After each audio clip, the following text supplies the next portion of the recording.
তিনটি ঘটনায় মোট 9 জন ব্যক্তি গুলিবিদ্ধ হয়। এর মধ্যে সারোয়ার বাবলা নামক একজন ব্যক্তি নিহত হয়েছেন, বাকি সবাই হাসপাতালে চিকিৎসাধীন আছে। আমি একটা একটা করে ঘটনার বর্ণনা করছি।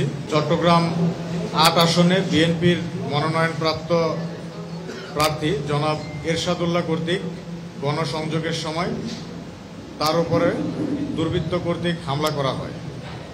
উক্ত হামলায় জনাব এরশাদ সাহেব গুলিবিদ্ধ হন এবং সারোয়ার বাবলা নামক একজন ব্যক্তি গুলিবিদ্ধ হন এবং পরবর্তীতে নিহত হন।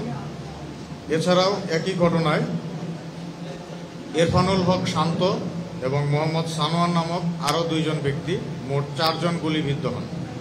তারা বর্তমানে হসপিটালে চিকিৎসাধীন রয়েছে। উক্ত ঘটনার প্রেক্ষিতে মামলা রুজু করা হয়েছে ভিকটিমের পরিবার কর্তৃক এবং উক্ত মামলার 8 জনকে আসামি করে মামলা করা হয়। 8 জন আসামির মধ্যে উল্লেখযোগ্য 2 জন আসামি আলাউদ্দিন এবং হেলাল, তাদেরকে গতকাল রাত্রে ঘটনার 34 ঘন্টার মধ্যে র্যাব 7 কর্তৃক গ্রেপ্তার করা হয়।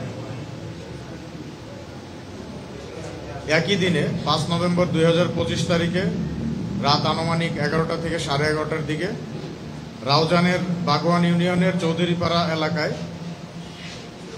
সুমন, ইসমাইল, খুরশেদ ও সোহেল এই 4 জন ব্যক্তিকে দুর্বৃত্ত কর্তৃক গুলি করা হয়। উক্ত ঘটনার প্রেক্ষিতে ভিকটিমদের কাছ থেকে আমরা তথ্য সংগ্রহ করি এবং তাদের জবানবন্দি থেকে প্রাপ্ত তথ্যের উপর ভিত্তি করে প্রধান আসামি ইশতিয়াক চৌধুরী সহ জ্যাকি ও জনি নামে আরও 2 জনকে, মোট 3 জনকে আমরা একটি বিদেশি পিস্তল, একটি ম্যাগাজিন ও 4 রাউন্ড তাজা অ্যামুনেশন সহ গতকাল রাত্রে গ্রেপ্তার করতে সক্ষম হয়েছি।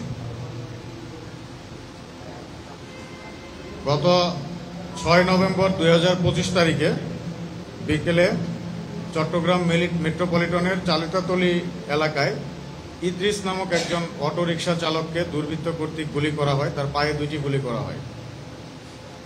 উক্ত ঘটনার প্রেক্ষিতে ভিকটিমের কাছ থেকে আমরা জবানবন্দি গ্রহণ করি এবং তার কাছ থেকে জানতে পারি যে এর সাথে 3 জন ব্যক্তি জড়িত ছিল।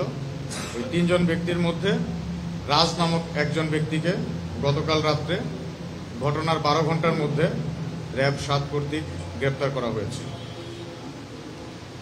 মোট 3টি ঘটনায় ভিকটিম 9 জন ব্যক্তি গুলিবিদ্ধ ছিল এবং তাদের বিরুদ্ধে সবার বিরুদ্ধেই মামলা হয়েছে এবং কার্যক্রম প্রক্রিয়াধীন রয়েছে এবং টোটাল উল্লেখযোগ্য 6 জন ব্যক্তিকে আমরা গ্রেপ্তার করতে সক্ষম হয়েছি। তাদেরকে যাদের গ্রেপ্তার করা হয়েছে তাদের বিরুদ্ধে পরবর্তী আইনানুগ ব্যবস্থা গ্রহণ করা হবে। আমার পক্ষ থেকে ধন্যবাদ। আপনাদের কোনো কোশ্চেন থাকলে বলতে পারেন।